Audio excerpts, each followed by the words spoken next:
చాలా ఆవేదన కలిగేటువంటి విషయం. మనమందరం ఆలోచించుకోవాల్సినటువంటి విషయం.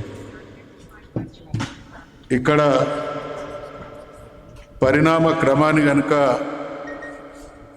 మనం సింహావలోకనం చేసుకుంటే పెద్దల ఆర్ కృష్ణయ్య గారిని ఇందాక నాకు తెలిసిన విషయమే అయినప్పటికీ డౌట్ రూపేణ అడిగినా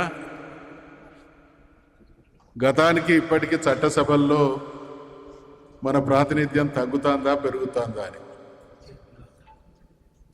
నాకున్నటువంటి అనుమానం నిజమైంది. చట్టసభల్లో మన ప్రాతినిధ్యం తగ్గుతూ వస్తున్నది. అంటే ఇది ఎవరిని తప్పుపడదాం?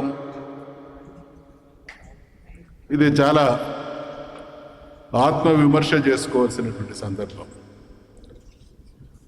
మనం శత్రువును టార్గెట్ చేయడం అవసరమే, కానీ మనలో అదే సమయంలో ఆత్మ పరిశీలన, ఆత్మ పరిశోధన కూడా అవసరం అనేటువంటి విషయాన్ని మనవి చేస్తా ఉన్నాం. నేను గతంలో 2-3 సార్లు చెప్పిన, ఈరోజు కూడా కృష్ణ ఈరోజు కూడా మనవి చేస్తా ఉన్నా, బీసీలకు రాజ్యాధికారం రాకుండా తెలియకుండానే భయంకరమైనటువంటి కుట్ర ఈ దేశంలో కొనసాగుతూ ఉన్నది. దేశానికి స్వాతంత్రం వచ్చినటువంటి తొలినాళ్లలో ఎవరైతే దేశ స్వాతంత్రానికి ముందున్నటువంటి మహానుభావులు కొందరైతే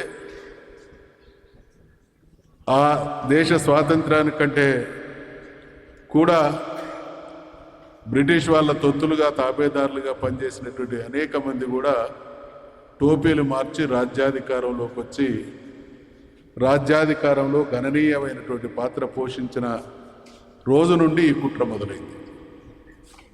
రాజ్యాధికారాన్ని కైవసం చేసుకున్నారు. రాజ్యాధికారం కైవసం చేసుకోవడం ద్వారా ఈ దేశంలో సృష్టించబడేటువంటి సంపద మధ్యలో అనేక సందర్భాల్లో మనం చదువుతున్నాం, వింటున్నాం. 10% మంది వ్యక్తుల దగ్గర 90% సంపద కేంద్రీకృతమైందని. ఎవరి 10% వాళ్ళు? ఎవరైతే రాజ్యాధికారంలో ప్రత్యక్షంగా పరోక్షంగా ఆధిపత్యం కొనసాగిస్తున్నారో సంపద కూడా వాళ్ళ కేంద్రీకృతం అయింది. కాబట్టి